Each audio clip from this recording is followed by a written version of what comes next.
Nous allons tout à l'heure lire le récit du matin de Pâques. On n'a pas encore lu ce matin. Le lire dans la version que nous trouvons dans l'évangile de Marc, au chapitre 16.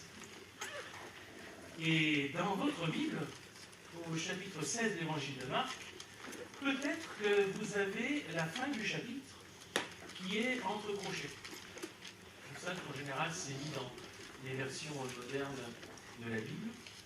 C'est parce qu'en réalité, la plupart des spécialistes s'accordent pour dire que les versets 9 à 20 de Marc 16 sont très certainement une conclusion qui a été ajoutée plus tard, un peu après la rédaction de la première version de l'évangile de Marc.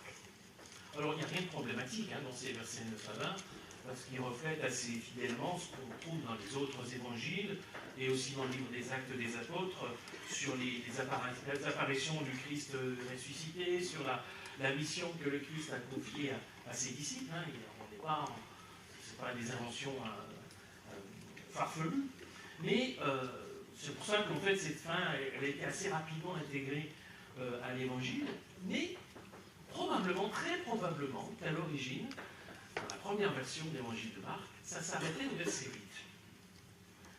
Et quand on lit, on va le lire jusqu'au verset 8 seulement, ce matin, dans sa version originelle, on se rend compte que cette fin du verset 8 est quand même assez abrupte. C'est pas la fin à laquelle on s'attend peut-être. Et c'est justement parce que cette fin était abrupte que certains ont jugé bon d'ajouter une conclusion qui va un petit peu adoucir, en quelque sorte, la fin de l'évangile de Marc. Alors ce matin, moi je vous propose de nous en tenir à la version première, qui s'arrêtait sans doute au verset 8, lire ce récit du matin de Pâques dans l'évangile de Marc au chapitre 16, et donc les versets 1 à 8. Quand le jour du sabbat fut passé, Marie de Magdala, Marie, mère de Jacques, et Salomé achetèrent des huiles parfumées pour aller embaumer le corps de Jésus. Le dimanche de grand matin, au lever du soleil, elles se rendent au tombeau et se disaient l'une à l'autre: qui roulera pour nous la pierre à l'entrée du tombeau? Mais quand elles lèvent les yeux, elles voient qu'on a déjà roulé la pierre, qui était très grande. Elles entrèrent alors dans le tombeau et elles virent là un jeune homme assis à droite qui portait un vêtement blanc, et elles furent effrayées. Mais il leur dit: ne soyez pas effrayés. Vous cherchez Jésus de Nazareth, le crucifié. Il est ressuscité. Il n'est pas ici. Voici l'endroit où on l'avait déposé. Allez maintenant dire ceci à ses disciples et à Pierre: il vous précède en Galilée, c'est là que vous le verrez comme il vous l'a dit. Elles sortirent alors et s'enfuirent du tombeau, car elles étaient toutes tremblantes et stupéfaites. Et elles ne dirent rien à personne, car elles avaient peur. Fin de l'évangile de Marc. Avouez que c'est une fin surprenante. Alors cette fin abrupte, c'est justement l'intérêt de cette fin, qu'elle soit abrupte, qu'elle nous secoue, qu'elle nous interpelle un petit peu.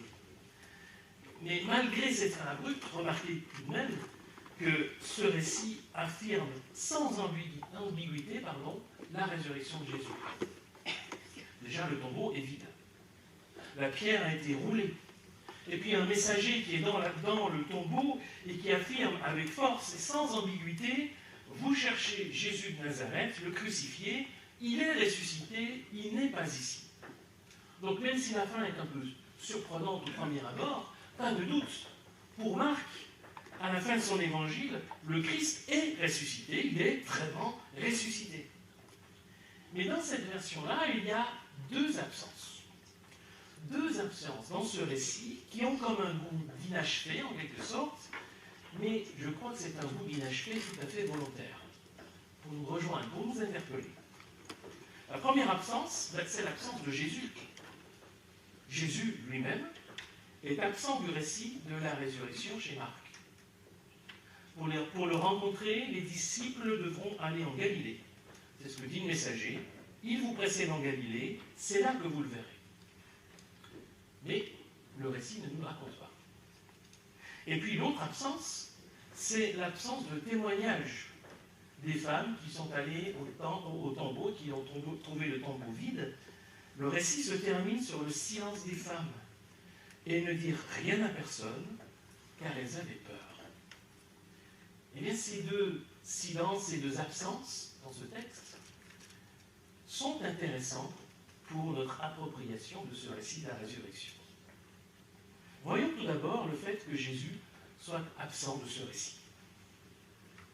On a dit, il y a quand même suffisamment d'indices de la résurrection pour montrer que cet évangile de Marc, à la fin, proclame la résurrection du Christ.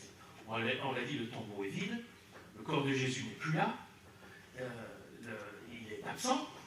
Justement, s'il était encore mort, il serait encore là, dans le tombeau. Et puis il y a le message, les paroles du messager qui attend dans le tombeau les femmes qui viennent pour embaumer le corps de Jésus.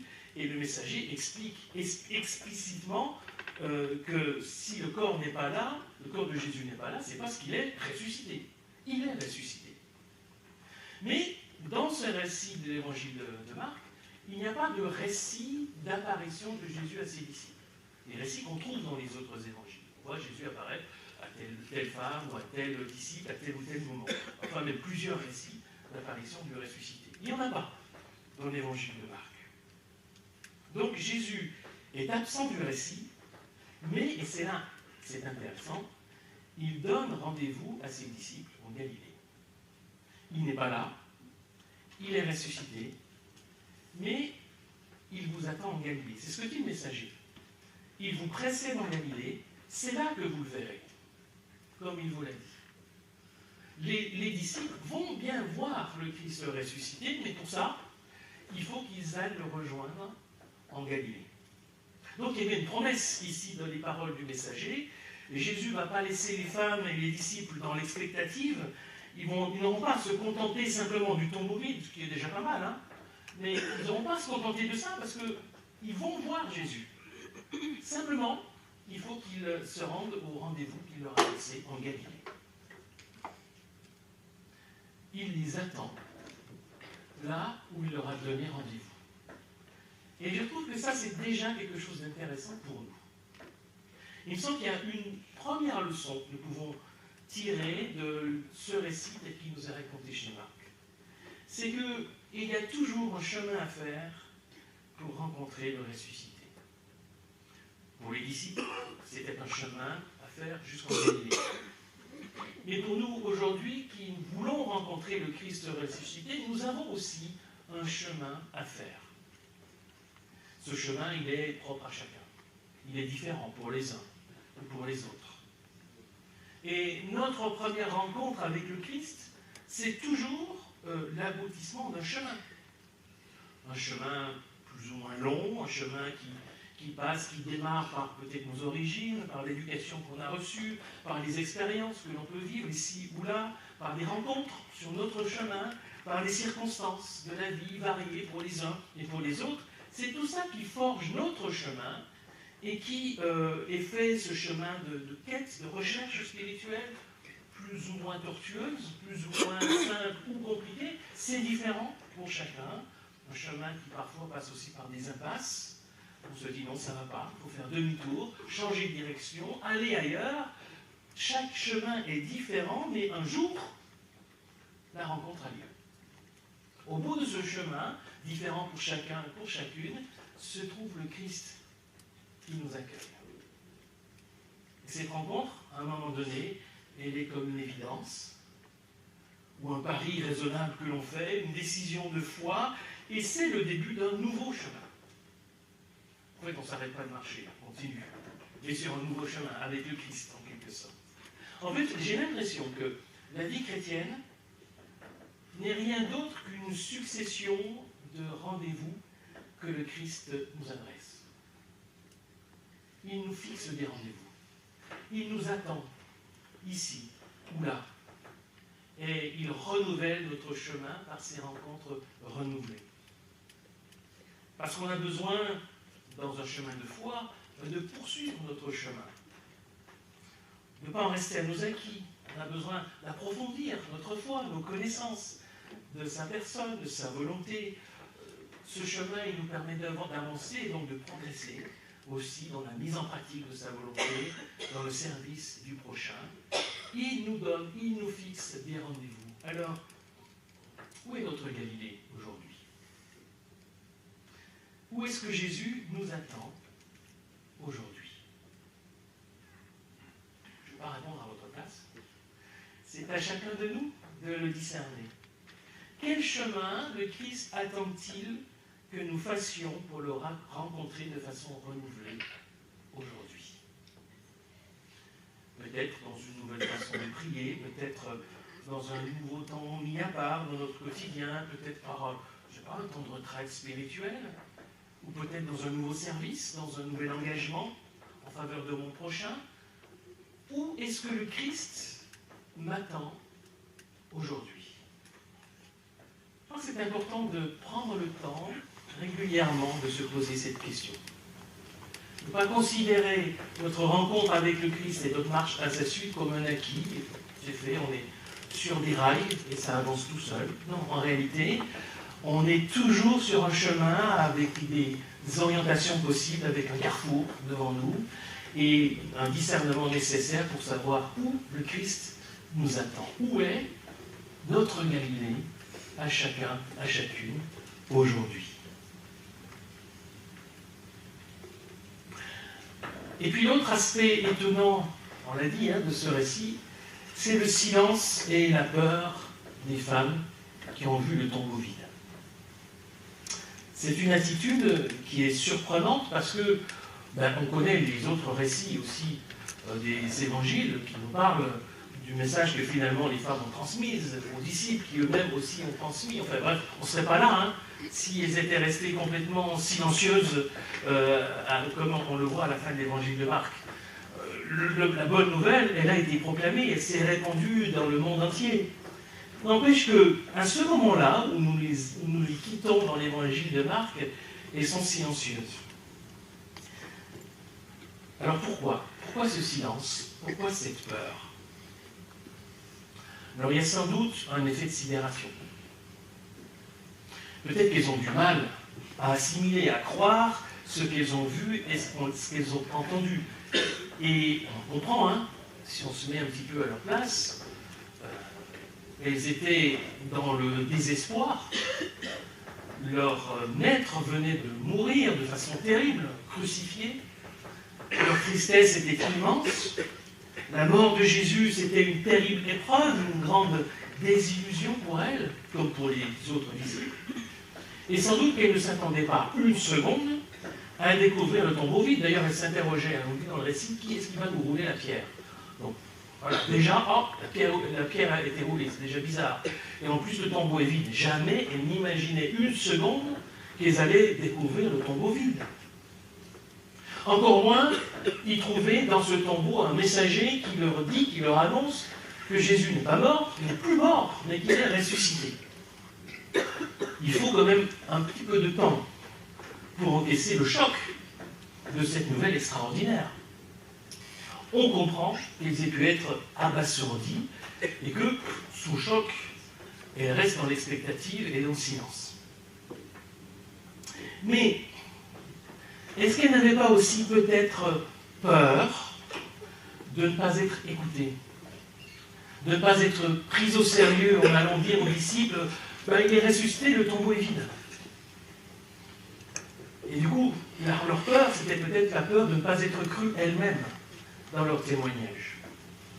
Et il ne faut pas oublier, il faut quand même le dire, le contexte patriarcal de l'époque qui fait que le témoignage d'une femme n'avait pas vraiment la même valeur que le témoignage d'un homme. C'est comme ça. Heureusement, on peut espérer que les choses aient changé quand même. Mais dans cette période-là, ce n'était pas le cas. Et d'ailleurs, on en a comme des échos dans les autres évangiles. Quand on regarde, on lit les autres évangiles qui nous parlent des récits de la résurrection, ce sont toujours des femmes qui découvrent d'abord le tombeau vide, qui vont annoncer aux disciples ce qu'elles ont vu. Et qu'est-ce qui se passe? À chaque fois, les hommes vont vérifier. Ils vont vérifier au tombeau si les femmes n'ont pas inventé un truc, si vraiment leur témoignage est véridique. Ça veut dire quelque chose quand même, il me semble. Et puis, vous connaissez ces récits des deux disciples qui sont sur le chemin d'Emmaüs et qui rencontrent sur leur chemin Jésus et qui ne se rendent pas compte que c'est Jésus. Voilà. Ils discutent avec lui, etc. Et puis ils sont en désespoir. Et on nous dit juste les versets 22-23 de Luc 24. Quelques femmes de notre groupe nous ont frappés de stupeur, il est vrai, et se sont rendues tôt ce matin au tombeau, mais n'ont pas trouvé son corps. Elles sont venues nous raconter qu'elles avaient eu une vision des anges qui leur ont déclaré qu'il est vivant. Je ne sais pas quel tour vous imaginez dans cette phrase-là, mais moi je sens une perplexité quand même dans ce que disent ces deux disciples sur le chemin d'Emmaüs. Il y a des femmes qui nous ont dit ça, mais est-ce qu'on peut faire confiance au témoignage d'une femme? Donc voilà, moi je pense qu'il y avait un peu de ça quand même aussi, dans la peur de ces femmes qui découvrent le tombeau vide, la sidération, mais une certaine peur aussi de ne pas être crues, de ne pas être prises au sérieux. Et aujourd'hui, qu'on soit homme ou femme, quand on proclame d'une certaine façon la résurrection du Christ, est-ce que c'est facile à entendre? Est-ce que les gens nous disent non, mais je suis d'accord avec toi, bien sûr. Pas vraiment, hein. Dire que Jésus-Christ est ressuscité, qu'il est revenu d'entre les morts, ça reste 2000 ans après un message difficile à entendre. On est rarement pris au sérieux. Et là, qu'on soit un homme ou qu'on soit une femme, ça ne change pas le problème.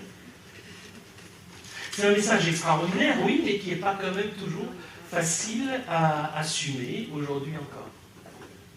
En fait, on peut se retrouver assez facilement dans la même situation que l'apôtre Paul quand il est à Athènes. Vous savez, c'est une histoire qui est racontée dans le livre des Actes des Apôtres.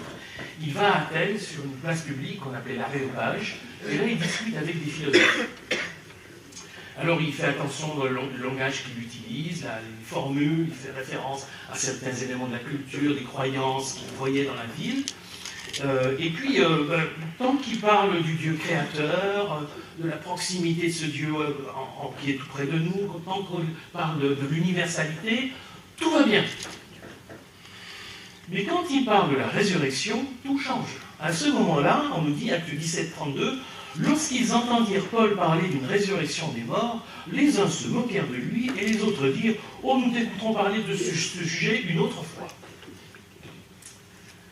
Est-ce que ce n'est pas le même type de réponse qu'on peut entendre aujourd'hui si autour de nous on parle de la résurrection? On dit oui, moi je crois que Jésus-Christ est ressuscité, qu'il est vivant. Ce n'est pas un message qui est facile à entendre. Ce n'est pas un message qui est facile à dire, à proclamer aujourd'hui encore. Et ça c'est vrai depuis 2000 ans, depuis ces femmes au tombeau qui ont peur de transmettre ce message, et depuis 2000 ans, les chrétiens de tous les temps, de tous les continents, proclament ce message, de manière particulière le dimanche de Pâques, mais ont du mal à être entendus. Un message difficile à accepter. Et on comprend, c'est quand même pas n'importe quoi de dire Jésus-Christ est ressuscité. Ça va à l'encontre de tout ce qu'on sait de la vie et de la mort. Quand on meurt, on est mort. En plus, nous, on dit que Jésus est ressuscité et qu'il est vivant aujourd'hui encore. Il n'a pas juste été réanimé un moment, encore ça peut éventuellement arriver, mais que 2000 ans après, il soit toujours vivant et qu'il est vivant pour l'éternité, ça, on a du mal, c'est une pilule qu'on a du mal à avaler quand même. Pourtant, on sait que c'est le cœur de la bonne nouvelle du Christ. Et l'apôtre Paul, quand il parlera aux Corinthiens de l'importance de la résurrection, au chapitre 15 de sa première épître, il souligne que si on enlève la résurrection du Christ, tout l'édifice s'écoule. Si le Christ n'est pas ressuscité, votre foi ne mène à rien et vous êtes encore en plein dans vos péchés. Enlevez la résurrection du Christ et tout l'édifice de notre foi s'écroule. Donc je trouve que la fin ouverte de l'évangile de Marc, ce silence, cette peur des femmes, peut nous rejoindre peut-être dans notre appréhension à dire, à proclamer, à reconnaître publiquement notre foi en la résurrection du Christ. Aujourd'hui, qu'est-ce que nous faisons du message de Pâques? Qu'est-ce que nous en faisons? En tant qu'Église, en tant que croyants, personnellement, qu'est-ce que nous faisons de ce message? Et affirmer la résurrection du Christ aujourd'hui peut paraître encore comme une folie. Et c'est le cas depuis 2000 ans. Pourtant, on l'a dit, c'est la seule bonne nouvelle, source de notre espérance éternelle. Alors ce message, oui, il est important de le dire, de le proclamer, il est important aussi de le vivre. On ne dit pas simplement, on ne fait pas simplement référence à un épisode de l'histoire en disant que le Christ est ressuscité. Lorsque nous disons qu'il est vivant, nous disons que nous croyons en lui, nous croyons qu'il est vivant à nos côtés aujourd'hui, nous croyons à la possibilité aujourd'hui d'une rencontre avec le Christ vivant. Donc ce n'est pas simplement un message à dire, à proclamer, c'est aussi un message à vivre pleinement. La résurrection du Christ, elle ouvre sur la possibilité d'une rencontre avec le Christ vivant. Donc le message de Pâques, il s'agit de le proclamer quand l'occasion se présente, et il s'agit de le vivre en toute occasion. On peut distinguer les deux choses, parce que, en fait, il ne s'agit pas pour nous de marteler partout et tout le temps Jésus-Christ est ressuscité, ou de citer tel verset biblique pour le dire.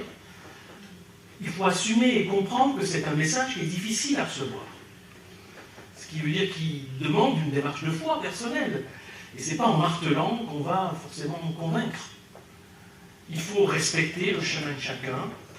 Il faut laisser du temps, de l'espace à l'autre pour cheminer, pour pouvoir s'approprier ce message. Dieu prend bien le temps qu'il faut avec nous.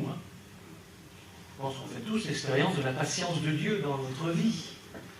Soyons patients avec les autres aussi, comme Dieu est patient avec nous. Évidemment, ne pas marteler à tout prix ce message en toutes circonstances, en toute occasion, mais savoir quand même saisir les occasions quand elles se présentent. Parce qu'il y a des occasions. Parfois on nous pose la question, parfois il y a une circonstance de la vie qui fait qu'on s'interroge sur telle ou telle chose et que, eh bien, on a l'occasion de pouvoir dire notre foi, ce que nous croyons, ce qui nous anime et ce qui est important et qui alimente notre espérance. Donc, pas marteler partout et tout le temps, mais saisir les occasions qui se présentent. Et là, je pense qu'on a besoin de demander à Dieu le courage de saisir les occasions qui se présentent, mais aussi la sagesse de ne pas en faire trop. Et trouver le juste équilibre, c'est ça un des enjeux de notre témoignage, du message de Pâques. Qu'est-ce que nous en faisons aujourd'hui? Eh bien, nous saisissons les occasions pour le proclamer quand c'est le bon moment, et on essaye d'avoir la sagesse de ne pas le dire d'une façon qui soit irrecevable, en fait, et de trouver la façon de ne pas en dire forcément trop. Et puis, on l'a dit tout à l'heure, il ne s'agit pas seulement de dire ce message, de le proclamer, il s'agit avant tout de le vivre, que ce soit une réalité dans notre vie. Et ça alors, c'est pas seulement à certains moments, c'est tout le temps. La présence du Christ vivant en nous change notre vie dans notre quotidien. Donc, en fait, nous ne sommes pas témoins d'un message. Nous ne sommes pas témoins d'une doctrine. Encore moins témoins d'une église ou d'une morale ou de valeur. Nous sommes témoins du Christ ressuscité. Nous sommes les témoins de quelqu'un, du Christ vivant, qui vit en nous par son esprit. Ce qui veut dire que nos actes, notre attitude, notre amour pour le prochain, tout ça parlera. Nos actes parleront de la présence vivante du Christ en nous. C'est comme ça, pas seulement en proclamant les versets bibliques, mais en vivant l'amour du Christ, le Christ vivant en nous, que nous serons des témoins vivants du Christ vivant. Il est ressuscité. Il est vraiment ressuscité. Oui, j'attendais quand même que vous êtes peut-être un petit peu endormi avec ma prédication. Bon. Il est ressuscité. Il est ressuscité. Et bien voilà 2000 ans que ce message extraordinaire, il est proclamé par les chrétiens du monde entier. Alors nous ne voulons pas rester dans la peur ni dans le silence. Nous voulons saisir les occasions pour proclamer cette bonne nouvelle, parce que c'est une bonne nouvelle. Elle n'est pas seulement bonne pour nous, elle est bonne pour toutes et tous.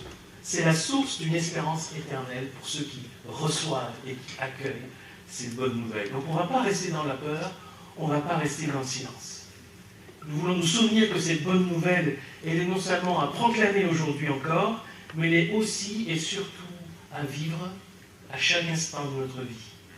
cette bonne nouvelle, elle grandit en nous, cette vie de Dieu par le Christ, elle grandit en nous par une rencontre qui est sans cesse renouvelée avec le Christ vivant. Et c'est à nous de discerner notre prochaine étape, là où le Christ nous attend aujourd'hui. Car il est ressuscité. Amen.